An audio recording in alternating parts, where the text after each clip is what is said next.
Salut à tous, aujourd'hui on se retrouve avec Jérôme pour ce nouvel épisode de podcast. Est-ce que Jérôme, tu peux te présenter? Alors moi c'est Jérôme, merci pour l'invitation.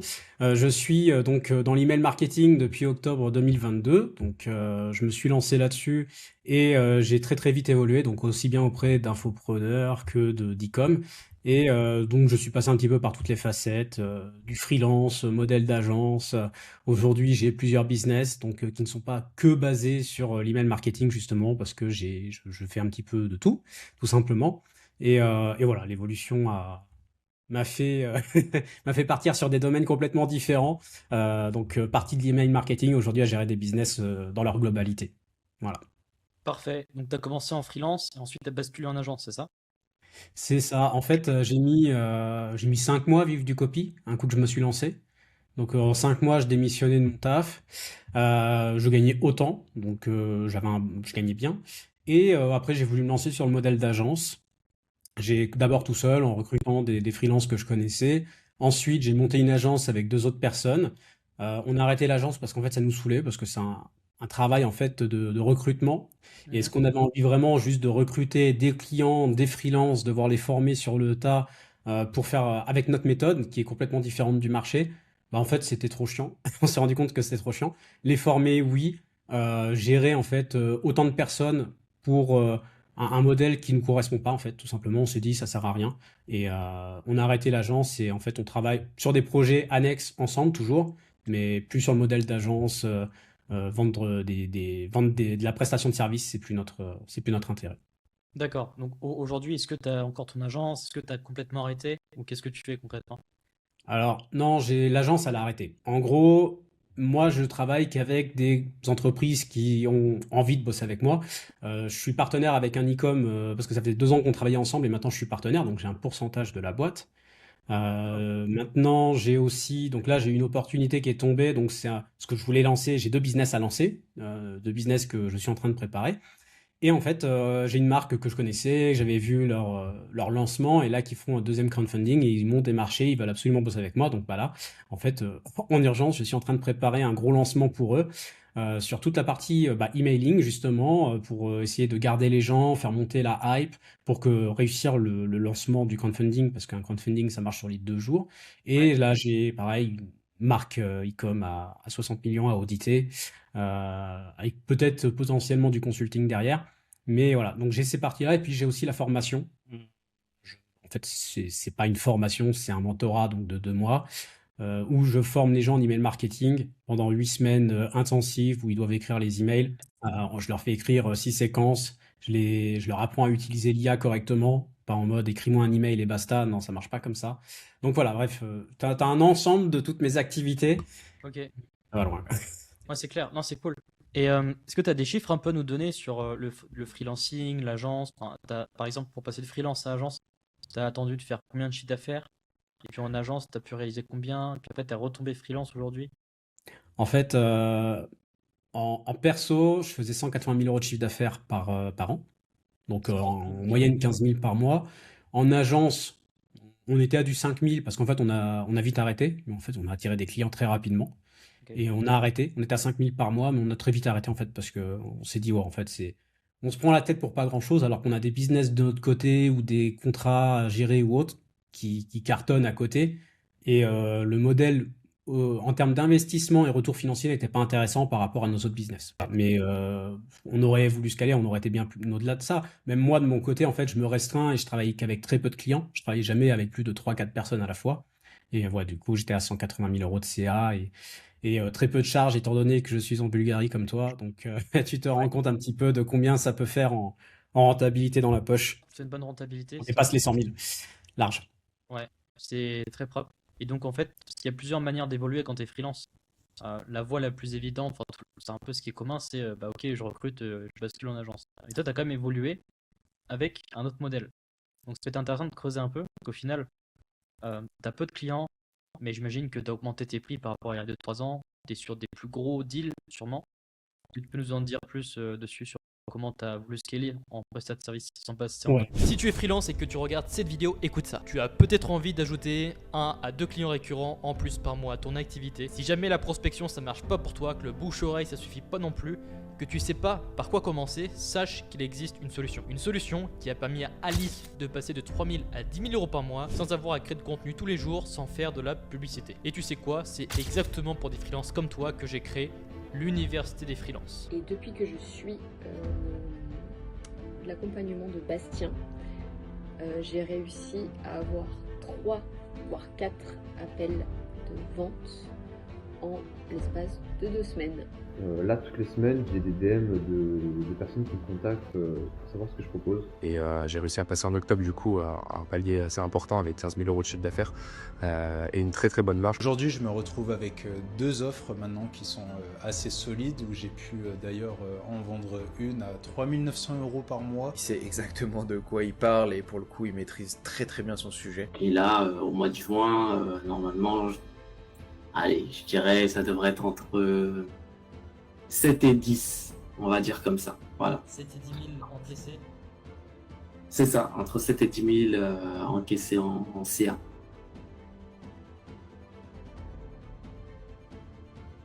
J'ouvre que quelques places chaque mois, donc si tu veux développer ton activité dès le mois prochain, clique sur le premier lien dans la description, réserve un appel et on regarde ensemble comment mettre en place un plan d'action à suivre pour signer tes prochains clients rapidement. Alors, le modèle d'agence, en fait, tu restes sur ta prestat de service sur... alors, soit tu te transformes en agence 360 à vouloir tout faire et en général, tu n'y arrives pas.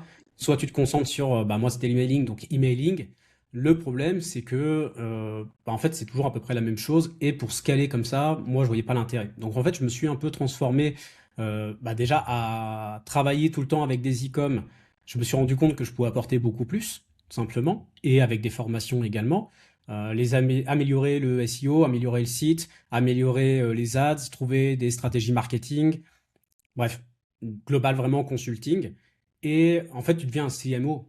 Vraiment, tu deviens un CMO, un bras droit de CMO et tu t'investis dans le business. Donc, la personne, forcément, tu vois, moi, j'ai récupéré 1% du CA. J'ai 1% du CA global maintenant de l'entreprise, de l'e-com que j'ai, alors que c'est un e-com que j'ai monté à 16 millions. Wow. Donc, voilà, de 8 à 16, quand je suis arrivé, dès la première année, j'ai doublé le CA, donc 5,3 millions rien qu'en emailing, sans compter les à côté qui a permis de doubler le CA. Donc, au bout de 2 ans, dire écoute, je peux t'aider sur pas mal d'autres choses. Déjà, c'était déjà fait, je donnais déjà des conseils, on va dire, gratuits. Donc, c'est une évolution, en fait. Quand tu t'investis dans le business, voilà ce que ça donne. Et comme tu investis dans ce business-là, que tu vois les réalités, tu dis, mais en fait, je peux aider d'autres. Donc, je peux aider d'autres business ou autres. Donc, là, par exemple, le lancement d'un crowdfunding, toute la stratégie email, oui. Par contre, il y a tous les à côté. Ouais, tiens, la page, elle est pas top. Tiens, elle va pas convertir parce qu'il y a ce problème-là. Tiens, pourquoi on mettrait pas ça sur le site? Ça convertirait mieux. Et quand tu te retrouves à devoir analyser, par exemple, un audit pour des boîtes qui font 60 millions, tu te rends compte que le marché, il y a des gros problèmes, en fait. Ce sont des boîtes qui font des dizaines de millions d'euros, mais il y a des erreurs de débutants dedans. Tu as des sites, tu arrives là-dessus, tu ne comprends rien.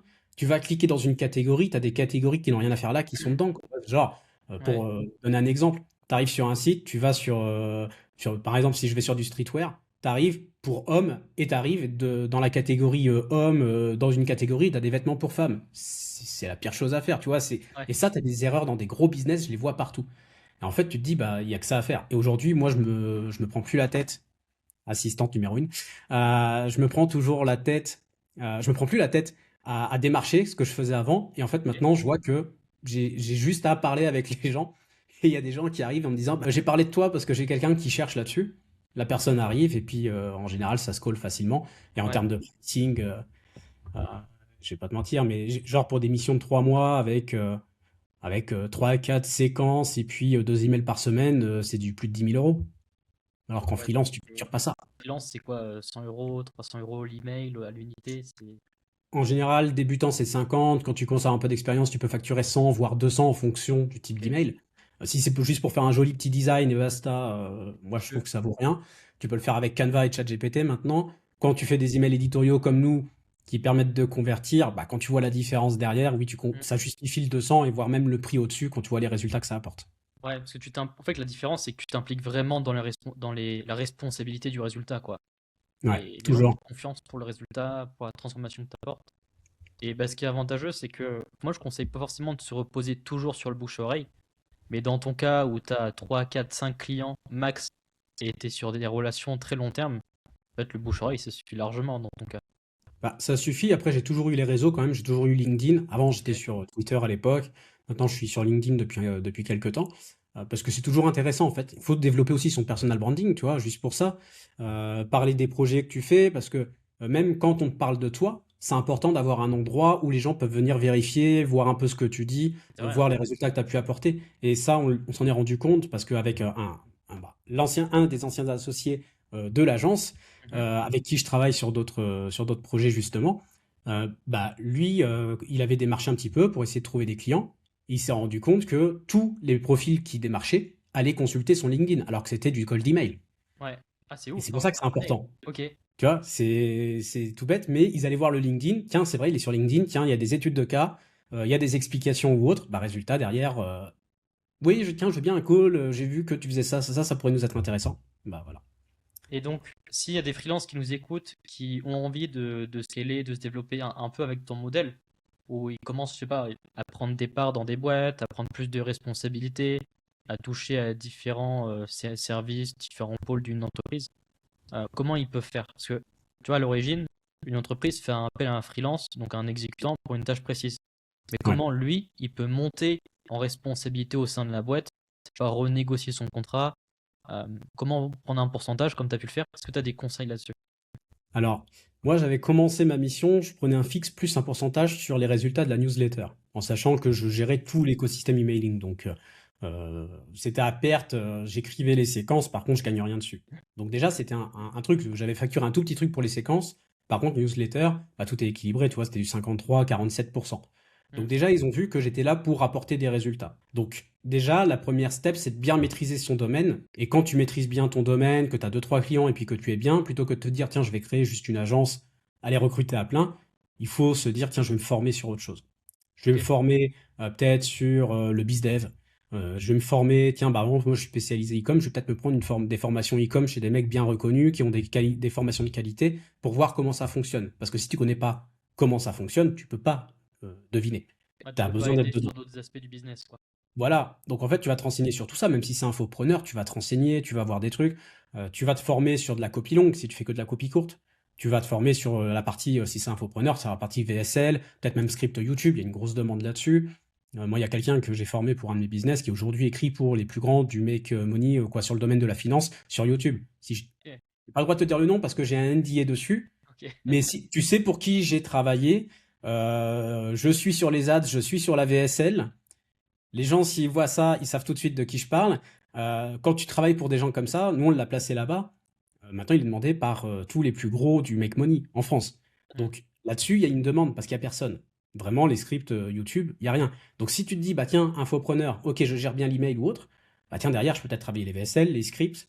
Et en fait, derrière, tu te dis, bah attends, écoute, moi, ce que je peux faire, c'est gérer pas mal de choses, tout ce qui est partie marketing du business, gérer tout ça. Et même si je le fais pas moi-même, je vais déléguer, je vais trouver des spécialistes. Par Ouais. résultat, qu'est-ce qui se passe? Tu t'investis dans le business, tu peux juger parce que tu sais tout faire, même si tu n'es pas un spécialiste dans tous les domaines, mais tu sais le faire. Tu sais comment ça marche. Ouais, tu Et ton comprends but, c'est de pourquoi. gérer ça. Donc, bah, tu libères du temps à ton client. Ton client, il se dit, bah, attends, c'est cool, j'ai un mec, c'est un bras droit marketing maintenant, en fait. Il sait tout faire, il connaît très bien mon système, il sait ce que je vends. Bah, écoute, moi, ce que je peux faire, c'est t'aider à améliorer tout ce qui est marketing, à mettre pas mal de choses en place. Bah, derrière, tu deviens un CMO. Tu vas retravailler les offres, tu vas aider à travailler tout ça, à développer, bah, par exemple, un nouveau réseau social ou un truc comme ça pour lui. Donc, genre, se lancer sur Instagram, tu vas aller chercher des mecs exprès là-dessus et tu fais exploser le business, en fait. Et là, c'est là que tu as des parts parce que bah, si tu apportes quelque chose, le mec te connaît. C'est pour ça Ouais. que c'est beaucoup plus facile de faire Ouais, ça. Il te relationnel, connaît, confiance. t'apportes des résultats, tu connais le business, bah derrière, tu apportes des trucs en plus, et c'est comme ça que tu arrives à monter. Mais il faut pas hésiter à se former pour vraiment devenir de plus en plus complet, et il n'y a pas besoin de savoir tout maîtriser à la perfection. Hmm. Il faut avoir son domaine, et après, il faut savoir comment tout le système fonctionne, et ne jamais s'arrêter d'analyser aussi les autres business, parce que si ça, c'est la pire chose, et arrêter de pratiquer aussi. Ça, tu vois tous les vendeurs de formation bas de gamme qu'on peut voir sur le marché du copywriting, on récupère la quasi-totalité des clients parce que parce qu'en général ça s'est mal passé, c'est des textes à trous, c'est juste des templates et derrière bah, les résultats ne sont pas quand ils passent avec nous, bah, les résultats c'est des fois c'est du x10. Donc, Ouais, c'est c'est ouf. vraiment la différence. Et à quel moment tu renégocies le contrat? Donc tu te formes, tu commences à t'impliquer avec ton client, faire des propositions, faire des choses qui te demandent pas à la base. Mais à quel moment tu essayes de renégocier le contrat, d'augmenter ton prix Alors, tout dépend. Moi, je pars toujours sur un engagement premier de 3 mois parce que l'email marketing, ça demande 3 mois pour valider tes idées et montrer que ça marche. Donc, premier Parce que deal, tu demandes un engagement, tel premier contrat. voilà. Après, si c'est validé, on continue et c'est 1 an renouvelable. Moi, je pars toujours là-dessus. Et après, bah, c'est simple. Tu montres que tu apportes des résultats. Ouais. Derrière, tu donnes des conseils marketing en disant, tiens, regarde la page, tu pourrais améliorer ça. Regarde là, on pourrait peut-être, tu vois, sur l'email, on a testé telle idée, elle a bien converti. Il faudrait peut-être écrire une page de vente sur ce sujet-là. Là, il va se dire, bah, tu vois, ça, tu peux l'écrire, la page de vente? Ouais. Ouais, ça, je peux le faire. D'accord. Donc, tu vas venir et tu vas faire autre chose. Ou alors les ads. Tu vas dire, les ads sont pas top. S'il te dit, bah, tiens, est-ce que tu peux les faire? Je dis, moi, je suis pas un spécialiste. Par contre, je connais quelqu'un. Donc, ça, je peux te mettre en contact, je peux te l'apporter.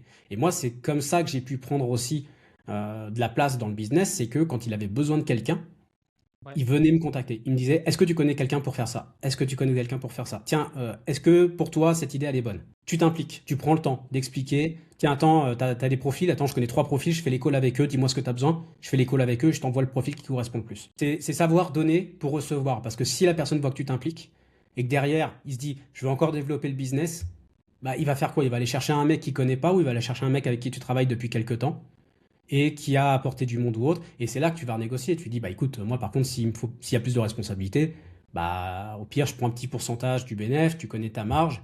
Moi, si je m'occupe de tout ce qui est marketing et que toi, tu es tranquille, tu te libères du temps, moi, je prends ces responsabilités-là. Par contre, il faut que je sois payé au prorata. Là, c'est là que tu renégocies, en fait, tout dépend de la vitesse. Il n'y a pas vraiment de durée, on va dire, mais si tu t'impliques très vite, si tu as déjà de l'expérience, que tu t'impliques très vite, et que tu peux apporter très vite des résultats sur autre chose, bah tu vois, c'est là que tu peux négocier. Et après, ça, c'est des petites techniques. Genre, aujourd'hui, tu fais tant de CA en moyenne par mois, eh ben, je prends un pourcentage sur tout ce qu'on fait au-dessus, dans un premier temps. Tu vois? C'est pas mal en vrai. Bah ouais, parce que quand tu te dis le business, en fait, il y a plein de choses à faire. Le business, il pourrait doubler en mettant juste quelques petits trucs en place. Bah voilà, tu vois, c'est un truc tout bête. Puis l'avantage, c'est sur des gros business. Donc un e-com que tu fais On passer, attend. comme tu le dis, de 8 millions annuels à 16 millions, bah là, l'impact est mesurable et tu as un bon pourcentage à prendre dessus, quoi. Bah c'est ça. Mais en plus, tu vois, moi, par exemple, j'ai arrêté mon fixe dessus.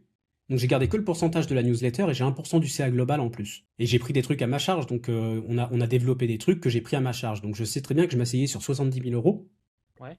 avec potentiellement 160 000 euros en plus en maintenant le chiffre d'affaires. Donc tu vois, Donc tu investis dans une équipe, dans des process voilà. par Moi j'ai rapport à des ton terme. process, j'ai utilisé l'IA pour gérer des trucs, je travaille avec des gens de confiance pour gérer d'autres choses. On est en train de développer, donc tu vois, c'est un e-com de sport, je suis en train de développer le SEO entièrement, mini SEO sur les pages description produits et un blog à côté pour attirer du monde constamment sur le long terme. On est en train d'internationaliser le tout, donc j'ai tout le système emailing est automatiquement traduit dans toutes les langues du site. Donc tout est prêt, tout est programmé, tout est en fonction. Derrière, bah, présence sur les réseaux sociaux, donc créer des vidéos sur le sport pour essayer d'attirer du monde aussi. Donc tu vois, il y a tout ça. Et tout ça, j'ai pris une grosse partie à ma charge. Mais je sais que bah, si on fait objectif, tu vois, c'est de passer de 16 à 25 millions.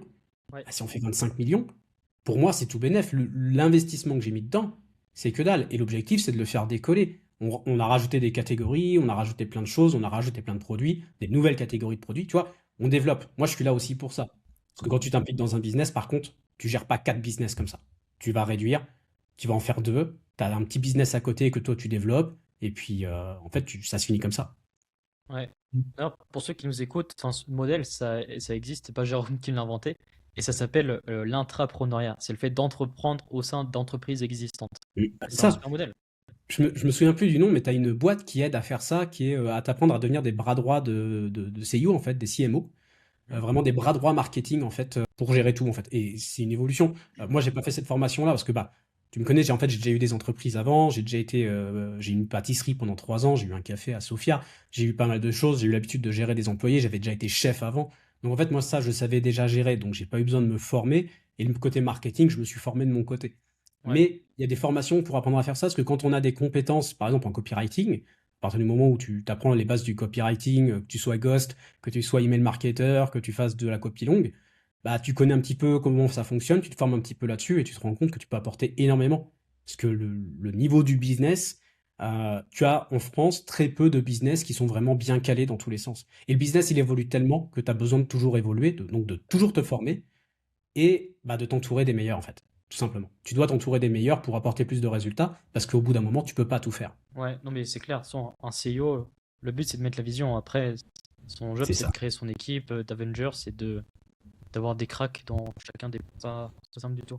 Et toi, comment Non, tu te projettes sur le long terme? Est-ce que tu as une vision, des objectifs particuliers? Est-ce que tu veux continuer à entreprendre comme ça? Est-ce que tu veux monter, je sais pas, toi tu as envie de monter ton propre e-com un jour, je sais pas. alors, il y a des projets qui sont en cours de lancement, donc j'ai toujours pas révélé ce que c'était, mais j'ai deux business en cours de lancement, dont un business donc, qui est déjà en cours, qui est déjà bien avancé, qui devrait sortir. Bon, l'autre aussi, mais en fait, il demande plus de moyens. Mais ce business-là, en fait, il y a un petit peu de tout. Il y aura les réseaux sociaux. C'est basé évidemment sur la newsletter. Donc, je ne vais pas donner le modèle ici parce que c'est quelque chose qui se fait quasiment pas en France. Et on a regardé même aux États-Unis, ça fait même pas longtemps que ça existe. Il y en a qui le font, mais vraiment, Mhm. c'est pas quelque chose de répandu, même en fait dans le monde, tout simplement. Donc nous, on avait cette idée-là et ça nous a conforté de se dire qu'aux États-Unis, il y en avait. Et là-dessus, on va pouvoir développer aussi bien e-com, merchandising, on peut développer plein de trucs. Formation, euh, avec des spécialistes du domaine pour apporter des trucs. On va donner du gratuit. Donc on attire les gens avec du gratuit et ceux qui veulent acheter, ils peuvent acheter, mais il y aura plein de trucs à acheter. Mais voilà, D'accord. c'est tout un écosystème. Donc, tu vois, il peut y avoir de l'e-com, il peut y avoir du merchandising à côté, il peut y avoir de la formation, du consulting, des partenaires, de l'affiliation. En fait, on peut faire plein de choses. Et ça, à partir du moment où tu gères le marketing au global, tu peux tout faire. Après, c'est Ouais. aller contacter les entreprises pour leur dire, regardez, j'ai tant d'abonnés, on a tant de monde sur la newsletter, on fait un partenariat, on prend tant de pourcents sur les produits, est-ce que ça vous intéresse? Et là, du coup, on peut faire plein de choses comme ça. Et ça, c'est un des modèles. L'autre modèle, c'est plus particulier, donc je peux pas révéler, parce que c'est encore de création, mais c'est un peu pareil, hein, vraiment, avec tout le marketing en place, tout ça qui va être mis. Et après, sur les accompagnements, moi, de base, j'avais dit que je prenais plus de contrats. Littéralement, j'ai dit, je forme des gens. 8 semaines, mentorat intensif. Je leur en fais baver. Ils sortent de là, ils ont un bon niveau. On a des propositions. Tenez, vous pouvez aller là. On a des entreprises, donc vous pouvez écrire pour nos entreprises et peut-être qu'on peut vous recruter. Voilà, en tant que freelance, on vous paye à la mission. On forme les gens là-dessus.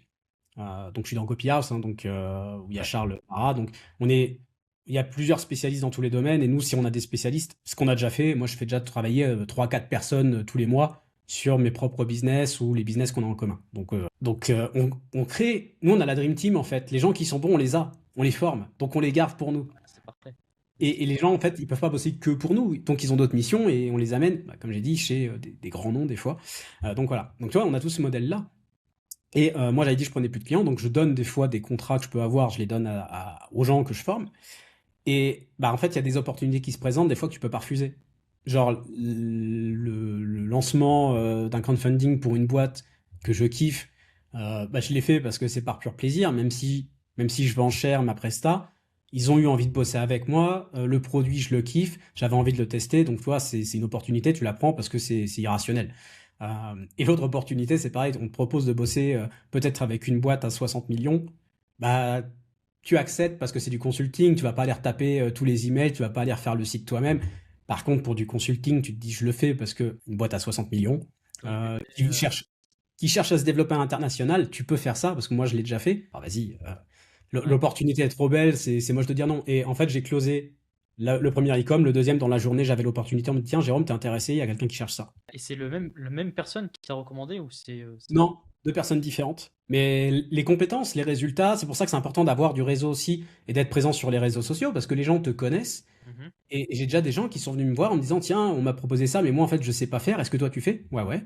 Bah, écoute, je te file un petit pourcentage en apport d'affaires sur le premier mois, je te file un pourcentage et puis je délègue la mission ou je la prends et puis voilà. Clean. Est-ce que c'est quoi toi qui te motive personnellement? Est-ce que c'est l'argent? Est-ce que tu augmentes ton compétence? Qu'est-ce qui te tient à cœur au fond? Moi, c'est la création parce que j'ai toujours aimé créer, hein. Ça, métier de pâtissier. Je lis beaucoup, donc je suis quelqu'un de créatif. J'ai fait beaucoup de théâtre et tout ça, donc moi, c'est la création. Et aujourd'hui, moi, j'aime entreprendre. L'argent, voilà. Mon goal ultime, c'est d'acheter une maison pour ma mère, d'acheter une maison pour ma tante, qui est la sœur de ma mère, qui a toujours été là pour nous aider à nous élever, tu vois. Donc moi, c'est ça mon goal ultime, c'est de pouvoir leur acheter ça. Quand je vois ce que je gagne aujourd'hui, je sais que je pourrais le faire. Mais je développe des business, c'est pour ça, et pour mettre toute ma famille à l'abri. Tu vois, j'ai des petites sœurs, j'ai tout ça. Au long terme. Voilà, c'est le long terme. J'ai déjà acheté la voiture à ma première petite sœur parce qu'elle pouvait pas prendre un crédit, parce qu'elle venait de prendre un crédit pour son appartement et elle venait d'avoir sa voiture. Je lui ai payé sa bagnole, tu vois, sa première voiture. Et moi, Incroyable. c'est ça, quoi. C'est juste L'argent, j'en fais rien. C'est littéralement, si je te dis, en dehors du logement, je paye, je vis, je suis pas un dépensier. Franchement, je me paye 2 000 € par mois. Et tout le reste, ça va de côté. Donc c'est pour ça que je peux payer Andorre facile, tu vois. Pour le déménagement d'Andorre, ça va. Mais je dépense pas à plein. Donc à part les voyages, mais je suis pas un dépensier. Donc bah, je fais profiter ma famille ou autre. Et c'est ça mon goal ultime, en fait. Donc entreprendre, ne pas avoir quelqu'un qui me dise ce que je dois faire et de pouvoir faire plaisir à mes proches. Nickel. Apprendre, ça me fait kiffer aussi. Je sais pas si je vois ça comme un jeu, quoi. Tu apprends tellement de trucs. Mais c'est que ça, c'est un jeu non-stop, en fait. Ouais. Vraiment, c'est un jeu non-stop. Tu as toujours un truc à apprendre. Le jeu, il évolue toujours. C'est jamais les mêmes règles.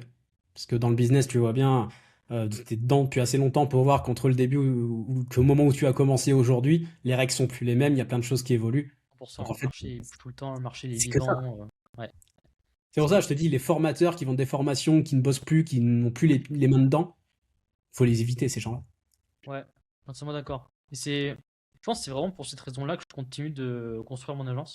Que je pourrais très bien me focus à 100% sur mon accompagnement et de dire, Mm. bah, je ferme mon agence et je fais que du coaching. Enfin, aujourd'hui, mon agence représente encore un gros pourcentage de mon chiffre d'affaires.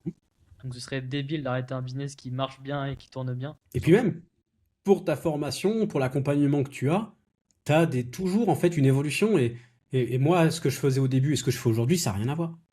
Ouais. Donc il y a une évolution, il faut être dedans pour pouvoir être toujours compétent en fait. Les compétences, elles deviennent obsolètes en moins d'un an. Si tu fais plus rien en moins d'un an, tu deviens obsolète. C'est la Nickel. réalité du marché.